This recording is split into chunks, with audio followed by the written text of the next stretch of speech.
Gold trusted gold buyers. మీరు తాకట్టు పెట్టిన బంగారాన్ని విడిపించి ఈ రోజు ఉన్న మార్కెట్ ధరకు కొనబడును.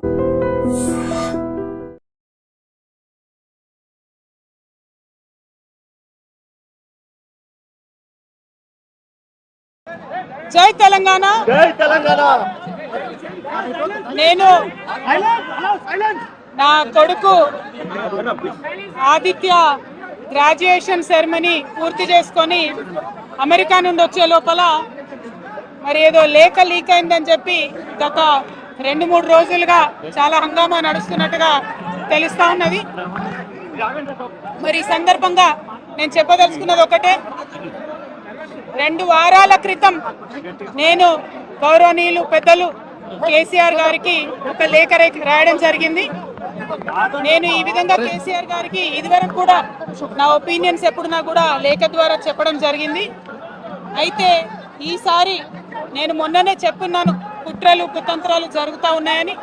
నేను చెప్పిన కొద్ది రోజుల్లోనే మరి నేను అంతర్గతంగా కేసీఆర్ గారికి రాసినటువంటి ఉత్తరం బహిర్గతం కావడం అన్నది, ఇది మరి ఏం జరుగుతుందో అన్నది పార్టీలో ఉన్నటువంటి మనందరం, తెలంగాణ ప్రజలందరూ కూడా ఆలోచించుకోవాల్సినటువంటి విషయం.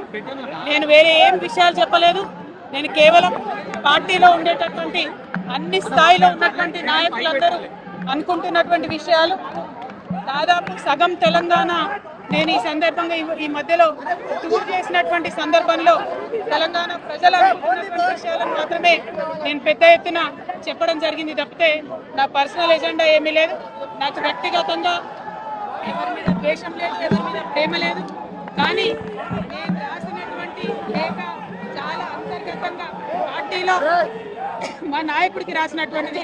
అటువంటిది బహిర్గతమైందంటే మరి దాని వెనుక ఉన్నది ఎవరు అన్నటువంటిది ఆలోచించుకోవాల్సినటువంటి సందర్భం. I have return to my father Shri KCR గారు feedback which I got from every stature of the leader from our party and from Telangana people broadly 2 weeks back. I've always written to my father at various stages. Whenever I needed to give him any feedback, I've always written to him. But this time it got out. I believe it is the handiwork of some of the forwards in the party, and the party should decide how to deal with them.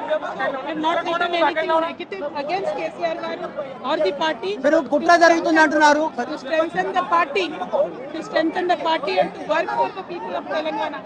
Feedback mechanism is necessary, and that is what I have done. Thank you. Jai Telangana. ఎవరు కుట్ర చేస్తా ఉన్నారు? కేసీఆర్ గారు దేవుడు, కేసీఆర్ గారు దేవుడు. కానీ కేసీఆర్ గారు చుట్టుకొని దయ్యాలు ఉన్నాయి. వాళ్ళ వల్ల చాలా నష్టం జరుగుతున్నది. పార్టీలో ఉండేటటువంటి నాకు, నేను కేసీఆర్ గారి కూతుర్ని, అంతరంగికంగా నేను రాసినటువంటి లేఖనే బయటికి వచ్చిందంటే మరి ఇతర సామాన్యుల సంగతి, ఇతరుల పరిస్థితి ఏంటి పార్టీలో అనేది ఇవాళ చర్చ జరగాల్సినటువంటి అవసరం ఉన్నది. దానికోసమే ఇవాళ నేను మీతో మాట్లాడుతూ ఉన్నానంటే, రెగ్యులర్గా నేను ఇచ్చిన ఫీడ్బ్యాక్ అందులో స్పెషల్ ఏం లేదు. ఏ మీటింగ్ అయినా ఏదైనా కూడా నేను సార్కి ఇస్తానే ఉంటాను.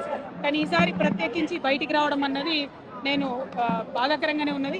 అయితే ఈ లేఖ, ఈ విషయం అంతా చూసుకొని కాంగ్రెస్ బీజేపీ పార్టీలు బాగా సంబరపడుతున్నట్టున్నాయి. కోతి కొబ్బరికాయ దొరికినట్టుగా ఏదో బీఆర్ఎస్ పార్టీ ఆగమైంది, కేసీఆర్ గారికి ఏమో అంత సీన్ లేదు. మా నాయకుడు కేసీఆర్ గారే, కేసీఆర్ గారి నాయకత్వంలోనే తెలంగాణ బాగుపడుతుంది, ముందుకు పోతుంది. అంటే ఎటువంటి అనుమానం లేదు. కేసీఆర్ గారి నాయకత్వంలోనే బీఆర్ఎస్ పార్టీ కూడా ముందుకెళ్తుందని చెప్పి నేను బలంగా ఉన్నటువంటి పార్టీలో ఉన్నటువంటి చిన్న చిన్న లోపాలను డిస్కస్ చేసుకొని సవరించుకొని కోవట్లను పక్కకు జరుపుకుంటూ ముందుకు పోతే పార్టీ 10 కాలాల పాటు చల్లగుంటుంది అనేది నా భావన. బీజేపీ కానీ కాంగ్రెస్ కానీ తెలంగాణ ప్రజలకు పెట్టింది ఏమీ లేదు.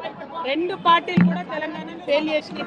ఆ 2 పార్టీలకు కూడా ఆల్టర్నేటివ్ కేసీఆర్ గారి నాయకత్వమే.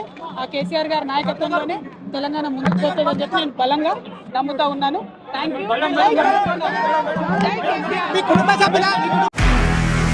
నిజంగా ప్రస్తుతం ఉన్నటువంటి సమాజం దేనికి ప్రయారిటీ ఇస్తుంది? ఆర్థిక సంబంధాల చుట్టూ మాత్రమే తిరుగుతుంది. మళ్ళీ ఎన్నికలంగానే చాలా విరక్తి కలుగుతాను. మంచి అనిపిస్తుంది కదా, లేడీస్ కూడా ఛాలెంజింగ్ జాబ్స్ చేసినప్పుడు చాలా బాగుంటది. ట్రాఫిక్ అసిస్టెంట్స్ గా నియమించిన ట్రాన్స్జెండర్స్ అందరితో సాల్యూట్ చేయించుకుంటున్నారు. ఫుడ్ డెలివరీ ఇవ్వటానికి వెళ్ళినటువంటి డెలివరీ బాయ్ అనిల్ పై కళ్ళ ముందు పెళ్ళండి